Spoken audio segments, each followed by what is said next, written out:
Hello everyone, I welcome you all to my YouTube channel. जब से RRB NTPC UG का CBT 2 हुआ है तब से मेरे चैनल पे कोई भी वीडियो अपलोड नहीं हुई है। उसका रीज़न है कि मेरा सीबीटी 2 बिल्कुल भी अच्छा नहीं गया।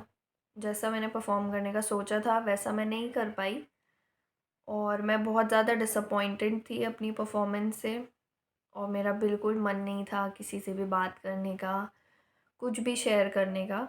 इसलिए मैंने इससे रिलेटेड कोई भी वीडियो नहीं बनाई, ना एग्ज़ाम रिव्यू, ना ही आंसर की आने के बाद कोई वीडियो। आंसर के आने के बाद उल्टा मुझे और ज़्यादा शॉक लग गया था क्योंकि जितने क्वेश्चंस मैंने सोचे थे मेरे गलत हुए, उससे कहीं ज़्यादा क्वेश्चंस मेरे गलत हुए थे। मैं जब एग्ज़ाम दे के आई तो मुझे उसी रात ही पता चल गया था कि मैं तो रेस से बाहर हो चुकी हूँ, क्योंकि मेरे बहुत सारे क्वेश्चंस गलत हो गए थे। उसकी वजह से मुझे इतना ज़्यादा स्ट्रेस या इतनी ज़्यादा एंजाइटी हो रही थी कि मैंने सब ग्रुप्स लीव कर दिए थे। टेलीग्राम पे जितने भी ग्रुप्स मैंने जॉइन किए हुए थे, मैंने अपने मेंटल पीस के लिए वो सब लीव कर दिए। यूट्यूब पे मेरे 2 अकाउंट हैं। एक तो मेरा मेन चैनल जिससे मैं वीडियो बनाती हूँ, जिसमें मैं वीडियो अपलोड करती हूँ, और एक एवे ही है।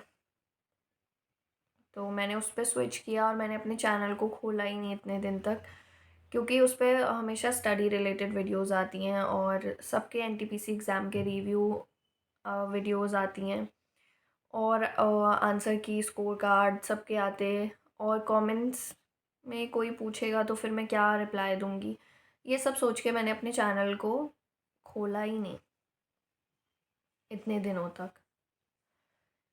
मुझे ऐसा लगता है कि बैक टू बैक बहुत चीज़ें हुई थी। जैसे कि सीजीएल प्री का रिज़ल्ट उसी टाइम पे आया था, जो कि मैंने ऑलरेडी बता दिया है कि मैं क्वालिफ़ाई नहीं कर पाई। फिर सीएचएसएल की आंसर की भी आई थी उसी टाइम पे, और उसमें भी मेरा जो स्कोर था वो इतना अच्छा नहीं था। उसके बाद एनटीपीसी यूजी में इतना बेकार परफॉर्मेंस, तो मुझे थोड़ा ब्रेक चाहिए था। और मुझे बस सोचना था कि अब आगे क्या करना है, क्योंकि अभी आगे मेरे पास कोई एग्ज़ाम नहीं है टारगेट करने के लिए। या तो फिर मैं सीधा सीजीएल 2026 टारगेट करती, या फिर मैं सीएचएसएल के मेंस के लिए प्रिपेयर करूँ। मतलब क्या करूँ, मैं बहुत ज़्यादा कंफ्यूज हो गई थी कि अब करना क्या है।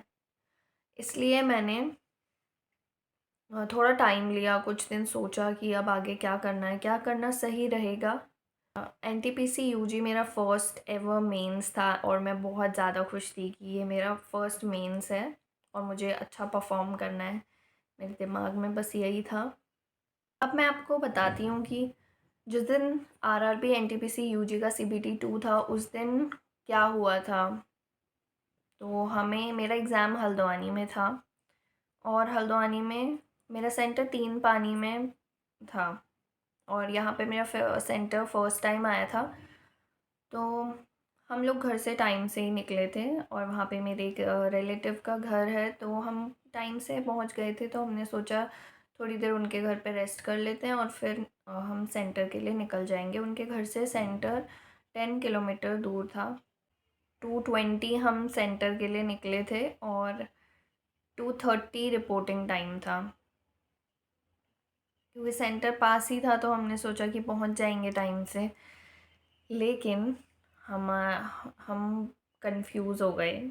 हमें वहाँ पे सेंटर पे जाने के बहुत सारे रास्ते थे, और हल्द्वानी में जगह जगह पर कंस्ट्रक्शन चल रहा था, इसलिए रास्ते बंद हो रखे थे जो कि मैप में शो नहीं कर रहा था। तो हम एक रास्ते में आधे तक चले गए तो हमें पता चला वो रास्ता बंद है। फिर हम वापस आए, फिर हम दूसरे रास्ते पे गए जो कि पता नहीं कौन सा हाईवे था, और वो हमें वहाँ पे मैप ने कंफ्यूज कर दिया। मतलब मैप अपडेट ही नहीं हुआ था और मुझे लगा कि शायद हम गलत आ गए, तो हम फिर से वापस चले गए क्योंकि वो मैप में अपडेट नहीं हुआ था।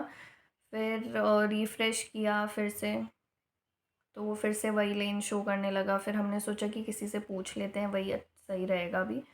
फिर हमने पूछा तो उन्होंने हमें बताया कि जिस लेन में हम थे वही सही थी और हमें उसी से जाना है। अब यहाँ पे मेरी हार्ट बीट बढ़नी स्टार्ट हो गई थी क्योंकि ये रास्ता बहुत लंबा था। जिस रास्ते से हमने जाने का सोचा था वहाँ पे तो कंस्ट्रक्शन चल रहा था और दूसरा वाला रास्ता बहुत लंबा था।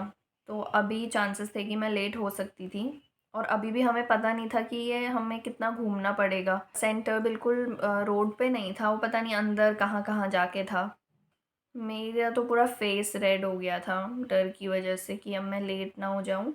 मैं बस यही सोच रही थी कि कोई इंसान कैसे अपने एग्ज़ाम के लिए लेट हो सकता है।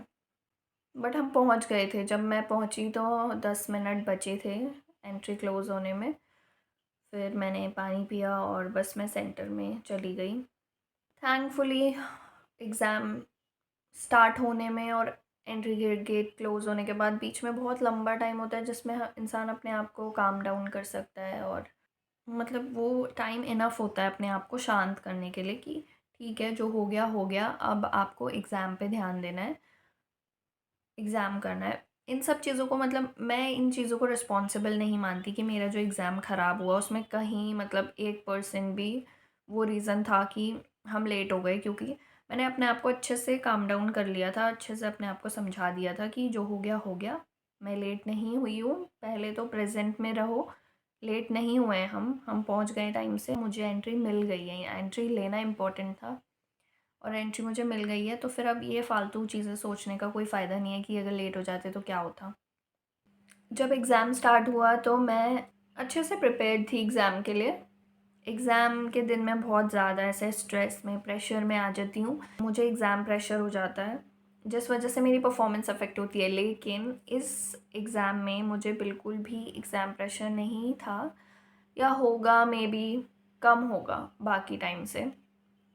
मैं कॉन्फिडेंट थी। फिर जब मैंने पेपर देखा तो क्वेश्चंस रीजनिंग मैथ्स बहुत इजी था। जीएस भी मुझे लगा कि इजी ही है। इसी फ्लो में मैंने बहुत सारे क्वेश्चंस मार्क कर दिए जो कि सही नहीं थे। बहुत सारे तुक्के लगा दिए और क्या हुआ, हमने जो करंट अफेयर पढ़ी थी, हमने सोचा था कि लास्ट की जो करंट अफेयर होगी वो इम्पोर्टेंट होगी। लाइक अगर हमारा पेपर दिसंबर में हो रहा है तो फिर सितंबर, अक्टूबर, नवंबर, इनकी करंट अफेयर ज़्यादा इम्पोर्टेंट होगी और यहीं से क्वेश्चंस आएंगे। लेकिन वहाँ तो सब अलग ही हो गया। वहाँ स्टार्टिंग ईयर के स्टार्टिंग के मंथ से करंट अफेयर्स आ गई। ये है मेरा स्कोर कार्ड। टोटल अटेम्प्ट्स थे 110, जिसमें से 21 गलत हो गए हैं। इसमें 2 क्वेश्चंस मैथ्स के हैं, जिसमें एक क्वेश्चन को तो मैं सिली कंसिडर करूँगी, लेकिन दूसरा वाला सिली नहीं था क्योंकि मुझे लगता है कि वो क्वेश्चन मैं नहीं कर पाती, जो बर्थडे पार्टी वाला क्वेश्चन था। और एक रीजनिंग का क्वेश्चन गलत है, बाकी सारे जो भी गलत हैं वो सब जीएस के क्वेश्चंस हैं। क्योंकि मैं रेगुलरली अपने मॉक स्कोर्स यूट्यूब में अपलोड करती थी, इसलिए मुझे लगता है कि एक्चुअल एग्ज़ाम में मेरा क्या स्कोर आया ये अपलोड करना मेरी रिस्पॉन्सिबिलिटी है। बस इसीलिए मैंने ये वीडियो बनाया है। Thanks for watching.